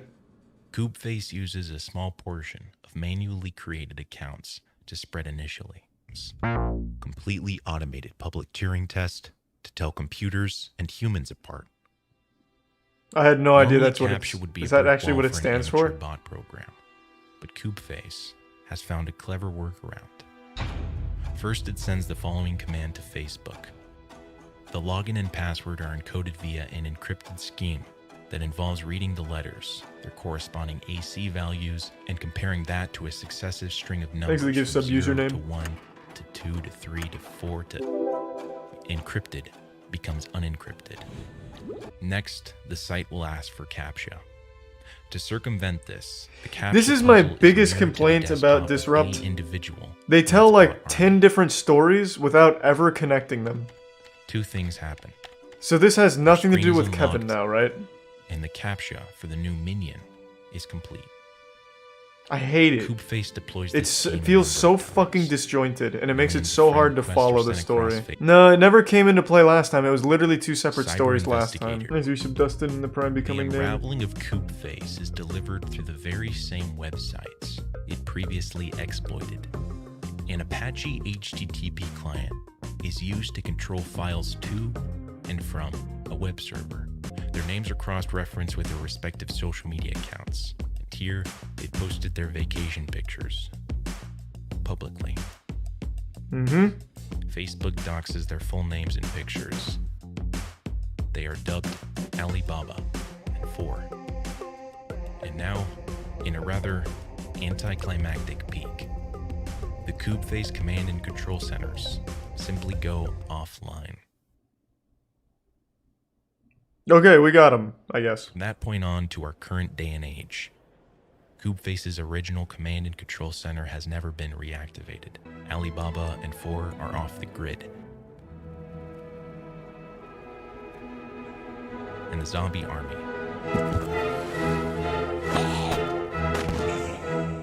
remains dormant. Something like 24 people show up, each one almost as much of a nerd as the worst of a ham radio enthusiast. A folder on the wall holds up sheets of paper listing dial-up numbers for every wire center in Southern California. Armed with this list and login credentials, I'd have the ability to control any phone line in Pacific Telephone's Southern California service area. Hello. I tell the guys, let's take the manuals to a copy shop, run off a copy for each of us, then return the manuals before people start coming back to work in the morning. It was the most stupid decision of my early life. We drive around looking for a copy shop but can't find one. It's 2 a.m. So I take the manuals home with me. But I have a bad feeling about them. So I throw it all in some trash bags and give them to my accomplice. Tell him So, that but why? Why? Like, what was all this for? An unknown teenager has hacked a new network known as NORAD. It's an organization that provides aerospace warning and protection for North America. And this kid infiltrated the system just to have a look around. The move is so bold that it inspires the film War Games. Oh, really? That's actually pretty cool. Journalist John Markoff gets in touch with Kevin. I love War Games. I used to love that movie. On hackers named Cyberpunk. Game sucks. He's gained a reputation as a master of social engineering, but he's not interested in the money on offer. He wants to maintain a low profile, so he refuses to. Yeah, I understand this is Kevin now, but why? Of John Markoff. Like, I don't understand at all. And what does this have to do with Coop Face? Kevin pulls out of the Stephen S. Wise Temple, where he works as a receptionist. In his rearview mirror, he thinks he sees a group of 3 men following him in a Ford Crown Victoria. He pulls a U-turn, and sure enough, they do the same. Kevin speeds down the I-405, and the car races after him. Suddenly, one of the men places a cop car flasher on the roof of the car, and now the sirens are crying out. Kevin pulls over. The officers rush up. They scream. Kevin is dragged out, handcuffed. His car is ransacked, but there's no signs of any bomb. You're not gonna find it! By now, he's a veteran in deception. The judge agrees and orders that Kevin serve his sentence in a halfway house for those with compulsive disorder. Oh, he's hacking the court Kevin system. laughs as he's listening to the ruling.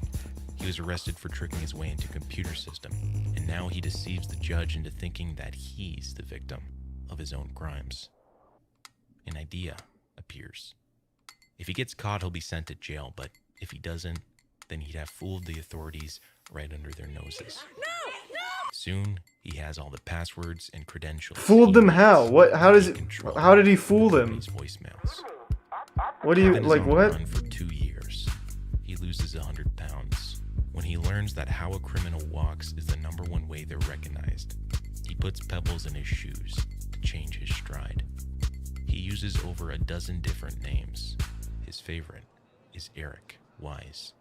He begins a crime spree that infiltrates the world's biggest companies, Nokia. The companies say the damage from the hacks totals. Kevin sips his coffee as he reads the paper, and suddenly, a chill passes down. What is he hacking though? Like, what is he doing to those companies? Positions outside the house in California. They see their targets. So Kevin gets into Nokia, then what? Burst in and draw their weapons, and the man denies that he's Kevin Mitnick. He's a Middle Eastern immigrant. Doesn't even own a computer. Steals money. More than How? 2,000 kilometers away. So he gets into Nokia's what? Throws his paper to the ground. Intern's laptop, and he's stealing money? On the front page of the New York Times. Kevin is adamant the stories in the articles are lies. He never hacked into NORAD or wiretapped the NSA. But if you believe Kevin, then you shouldn't trust anything you've heard so far about Kevin. He takes on mythical status overnight. The little-known prankster is now public enemy #1 of cyberspace. Kevin walks the streets of Seattle in days. Many of the passing faces on the sidewalk seem to be staring straight back at him. He hears the faint sound of a helicopter in the sky, feels his heart beginning to thump. No one seems to notice the helicopter, but they do notice Kevin. He hurries into the courtyard of an apartment complex and uses the tall trees as cover, peering through the leaves. Kevin tosses. So do I believe this now? And bursts into a full. I was just told not to believe Kevin. He gets away. It's so much style, like it's so high effort, but it cannot deliver an actual cohesive narrative. He's finalizing plans to leave for This is 2 in a row, 3 I think. And suddenly, like I love the style of these videos, but my fucking god, it can't tell a story. Your security technique will be defeated. Your technique is no good.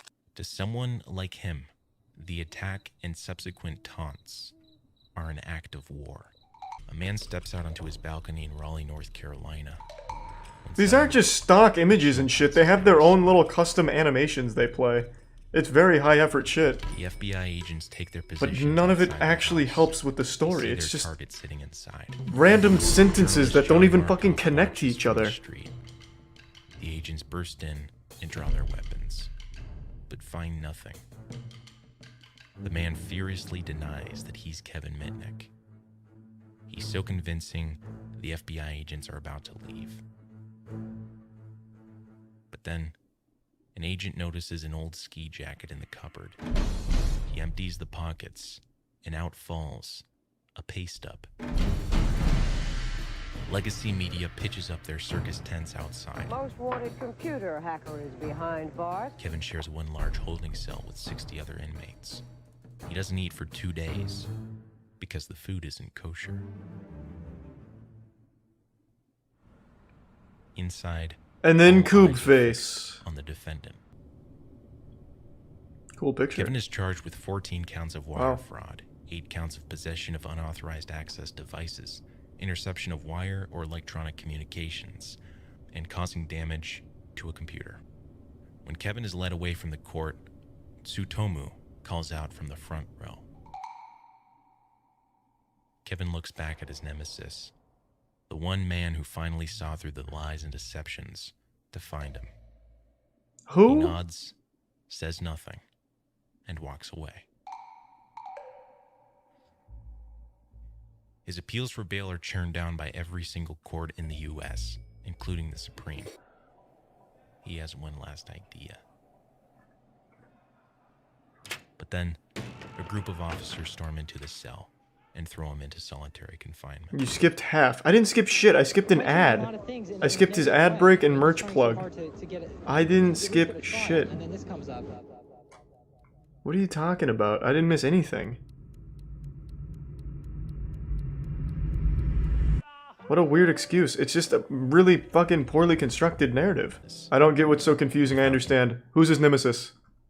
They just mentioned his nemesis like he was a huge part of the story, and that was the literal first time we heard of him. I'm assuming it's the guy who was spearheading the operation to find him.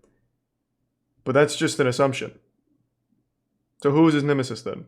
Pop quiz. And why is he all of a sudden a central character to make a little animation about him? His name is Joe Clearly. His name is Satoyu. I think. I don't know. That's what I fucking thought. The hack on Yahoo. So you're not was a following hoax it like you carried out claimed. by members of the Free Kevin movement. There was no logic bomb. After 4 years of prison and solitary confinement, Kevin pleads guilty to 4 counts of wire fraud, 2 counts of computer fraud, and 1 count of illegally intercepting wire communication. I didn't think of the consequences when I was engaging in this behavior. I just did it. I'd copy the code, store it on a computer, and go right on to the next without even reading the code. Interesting. You know, and that's a complete different motivation of somebody who's really out for financial gain or a foreign country or a competitor trying to obtain, information like economic espionage, for instance. You know, I hate to suggest a waste of your talent, but as I listen to you, I think you'd make a great lawyer. Well, I don't know if you're convicted of a felony if they'd allow That's you to be harder- admitted to the bar. Kevin Mitnick Hey, there's is some released Metal Gear. from prison after nearly 5 years. When Kevin was on his crime spree, his hacking exploits seemed like mythology to the outside world. But by the time the sun hits his face, the world needs his skills. So, soon after his release, he testifies before the Senate and advises on how to better protect computer systems from attacks. Alright, Kevin was freed. And then it all ties into Coob Face. So I really like Sleep, and the thing that I do like about Sleep is that it's an alternate reality. Nothing is impossible in Sleep. So where did Coob Face play into anything with Kevin's story? Or at all in this entire narrative? Where does that fit? It's just 2 separate stories. There's a Kevin story and there's a Coob Face story, and none of them really connect to each other other than Coob Face with the free Kevin meme. Like, I hate that. Like, if you're gonna make a video, like, this should be 2 separate things instead of convoluting and watering down this whole thing. They did that in the last one too. It makes it fucking impossible to follow the narrative, and it just seems all disjointed and everywhere. It makes no sense. It makes absolutely no fucking sense. It's such a shame. I really...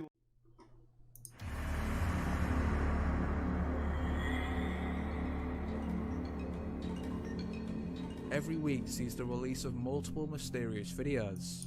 However, some of these defy explanation. So, from a Mexican witch to a violent ghost, join us.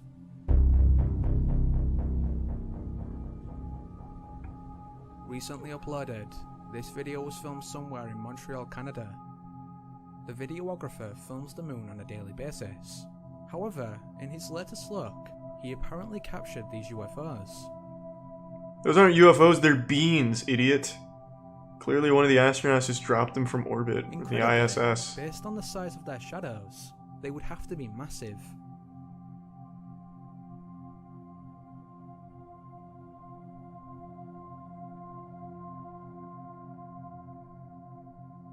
Oh, that's the whole thing. In this next video, a woman is casually walking down the street when she is suddenly and violently thrown by an unseen force. Holy shit! It's like a Nacho Libre suplex. While some blame a chain, others maintain there is nothing there. As such, if this isn't the answer, what kind of force would be able to throw over a person with such ease?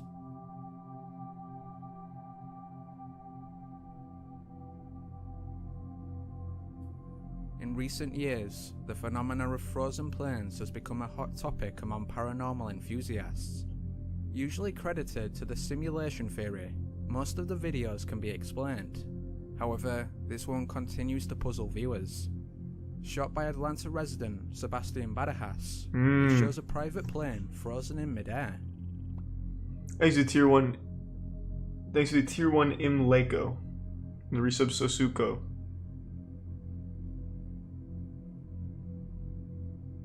Initially, some skeptics blamed the wind, yet the banner behind the plane doesn't reflect this. Uh-oh.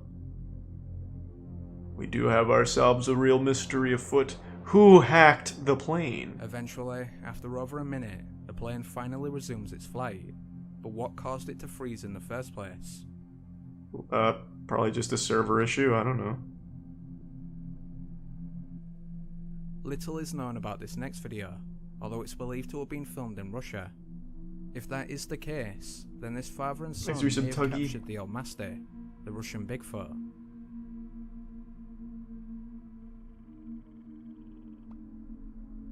Next to the Tier 1 Prince. Oh god! I knew it! I've been saying it for years, Sasquatch is real. Finally, the proof. Compared to most Bigfoot footage, this one has little to no skeptics, and is considered to be one of the best videos out there. In particular, people draw attention to its massive shoulders and elongated arms. Little to no skeptics, which huh? seem to make a hoax unlikely. Yeah, you can't dispute that, I guess. Looks pretty no argument from me. Also, I'll just read this out. The number 8 one with the girl being knocked over is an edited video. It was originally a tire that flew off a truck and hit her in the face, and they edited the tire out. I've actually seen that on Twitter. Since there's a lot of videos where tires fly out and hit somebody, on Twitter there was an account that would edit the tires out and just have the impact. And I recognized one of them because I saw it on Reddit. They had edited out the tire on someone that was walking down the sidewalk and gets hit in the back and just like fucking flies forward. They edited the tire, and the entire like skeptic community on Twitter was like, see, fucking proof that something is afoot in our simulated universe.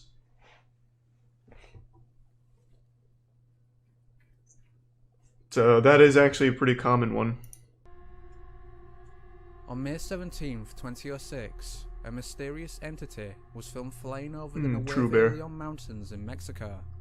According to those who captured the video, it appeared to be wearing a cape, an observation that led to theories it was a witch. Is this, what am I looking at, a microscope? What the yes. Now I see it. That is, without a doubt, a witch. Eerily, in support of this claim, 2 policemen revealed that they had seen a similar or identical witch that same day. Una persona vestida de negro. Thanks for resubs, Quanto. Con plumas, 2 garras negras, así negras. Not tonight though, Q. We just caught up like literally 3 nights ago. La veo así, pero ella iba agachada. Entonces me hago para atrás, me meto otra vez al cuarto donde estaba. Thanks for resub, meat strips, fizzle, gift sub, Prince, and Prime, Dakota. Una noche cuando vigilaba este lote de autos, recibió la visita de 2 seres que volaban sobre el panteón de Santa Catarina, ubicado a espaldas del cerro donde fue grabada la enigmática figura. 2 años antes, Leonardo Samaniego realizó un encuentro similar. Curiosamente, thanks for resub, Logan. era un policía. One thing I've wanted to do is create one of these things. Like, I'd like to have Mark Rober whip up like a really convincing paranormal flying thing, and then just fly it around like, I don't know, some city, and see how many people pick up it, like, believing it's real. However, some skeptics maintain that the supposed witch is actually just a bunch of balloons, yet those who saw it are insistent it was supernatural. I think that's illegal. What, to convince people that the fucking witches exist? In multiple public hero videos, Thanks for the gift sub, TDL. seems to depict the close-call rescue of a bystander. However, when researchers look closer, what seemed like an ordinary fall now appeared to be the result of paranormal interference. What? Eerily, when zoomed in, you can see a faint apparition, one that seems to actively push the bystander. Okay. Yes. Ah, of course it's an apparition. What else would it be?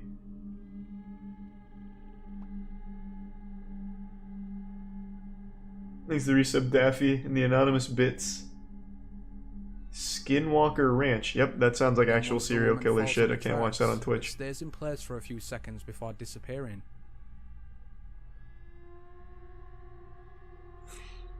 Isn't this hold on. This clip right here. Isn't this the one where it was a drunk man that got arrested because he pushed her onto the tracks?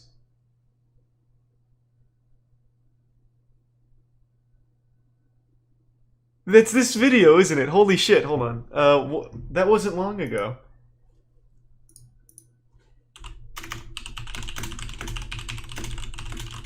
Let me see it.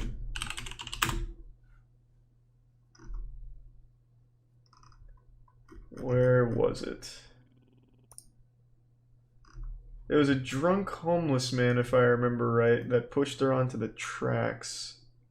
Or it could be a different one. But let's see.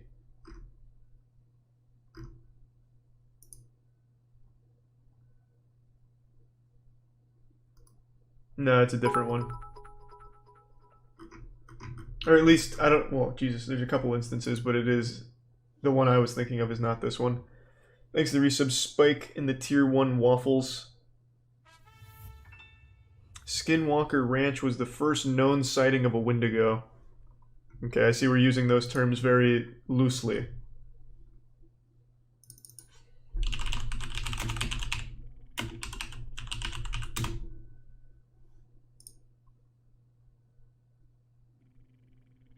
Thanks to tier 1 Emily Drones and the bits Aussie and Cinder. Thank you. Yeah, I mean I'll queue it up. But I'm trying to find this because I'm pretty sure this video is I'm pretty sure it was a guy that pushed her because this looks very familiar.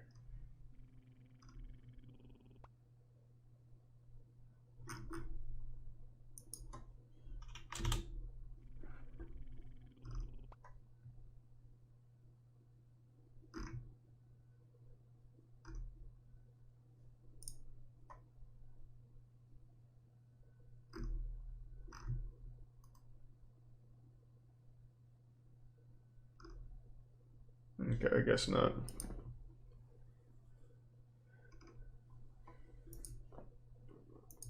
Must have been a ghost. Thanks to the Prime Kung Fu and Kidney Stones and the resub Smiles. And the resub Rusty.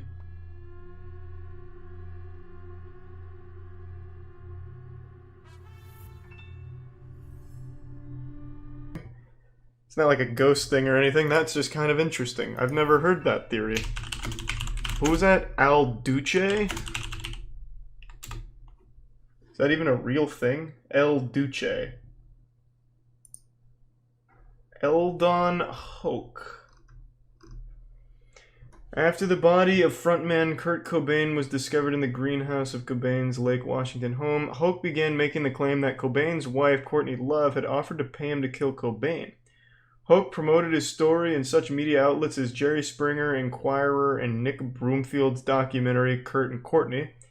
In 1996, Hoke passed a lie detector test when claiming that Love had offered him $50K to kill Cobain. In 1997, Duche, I don't know how to say it, it's whatever, again claimed that Love offered him $50K to whack Cobain. Claimed that he knew who did kill Cobain, giving the name Alan, and some people think it was Alan Rinch, but he said he would let the FBI catch him. According to a self-published book by Mentor's bass player Steve Broy, the whole story was concocted by Mentor's associate Rev Bud Green in order to sell to supermarket tabloids. Nice. Interestingly, though, April 19th, 1997, one day after his final performance and talking to Brent Alden, 8 days after filming his interview with Nick Broomfield in the Kurt and Courtney documentary, he was found dead on the railroad tracks, decapitation in an accident, and was hit on by a full freight train going 60. That is pretty fucking weird.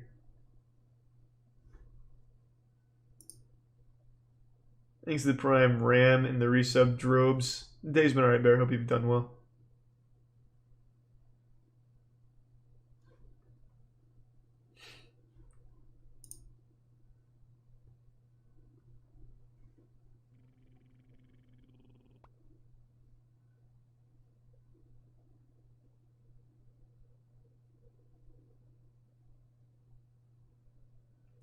Wild. According to the documentary made about, or autobiography made about El Duce, there were people on the track, on the other side of the tracks, that called out to him, and he went over to meet them and got stuck. Thanks to the Prime Lumbo. So who is Alan Rinch? How deep does this go?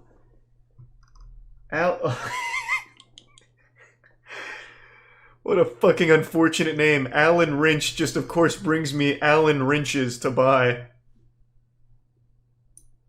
I see. So he doesn't want to be found. That crafty Alan Rinch. Damn. Alright, I'll do Alan Rinch Cobain. Alright. Murdering Kurt Cobain, finishing it all off. I actually have a photo of Alan Rinch with Kurt Cobain wearing the shirt that he died in. Alan Rinch says he killed Kurt Cobain. Who is Alan Rinch?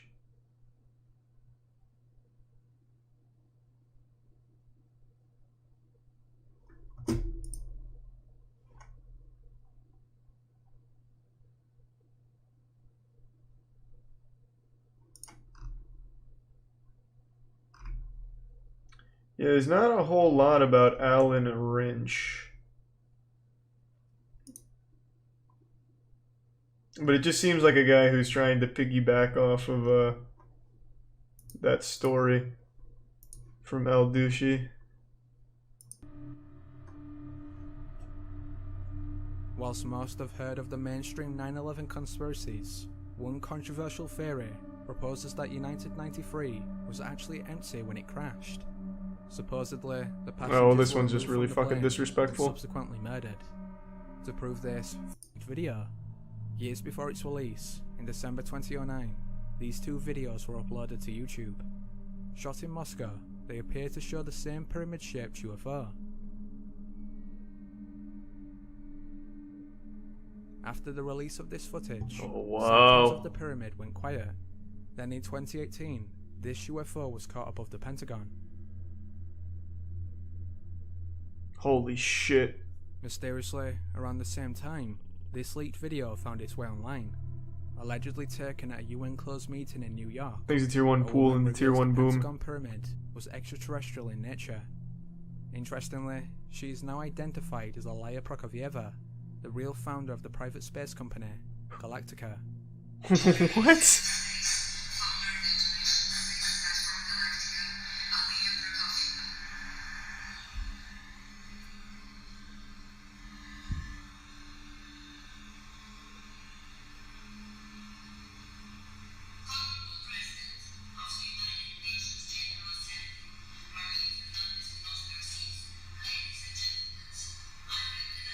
Oh my god, aliens are real. I knew it! It's proven!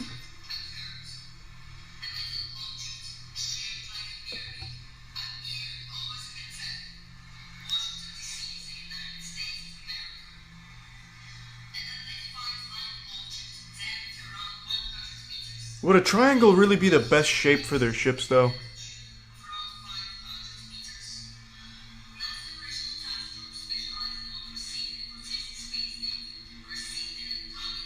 This shit is from a movie?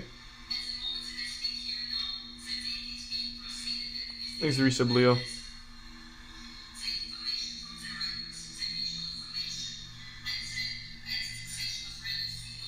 What movie?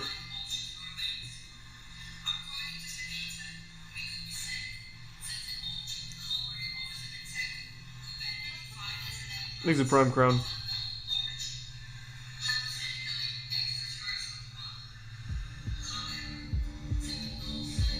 What movie, though, is what I'm asking. I mean, I think it's... I also think it's from a movie. Would be my guess. Like, this is so convenient that it's just like an exposition dump here. Allegedly taken at a UN closed meeting in... But I don't know what movie. Let's see. Alaya Prokofieva. Prokofieva. Yep, that's how you say it.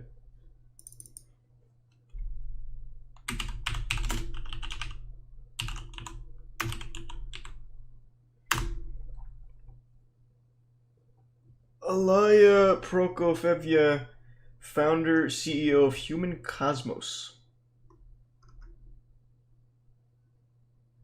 The only thing I find is her, like, LinkedIn pages. Everything I find about her is her posting about herself.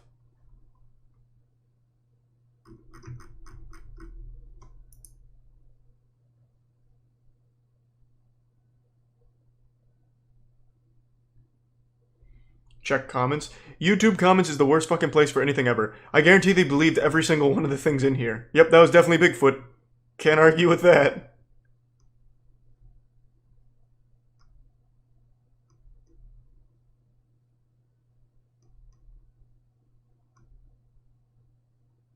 Well, never mind, actually. Most of them are just calling it out.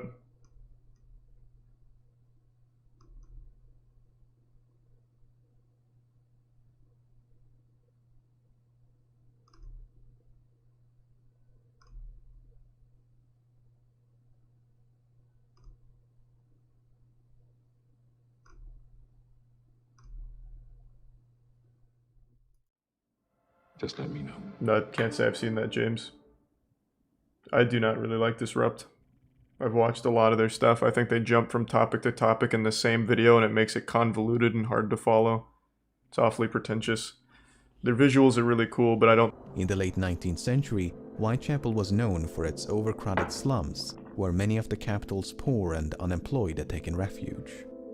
Day and night, an army of policemen would constantly patrol this labyrinthine network of dim-lit streets, courts, and alleys.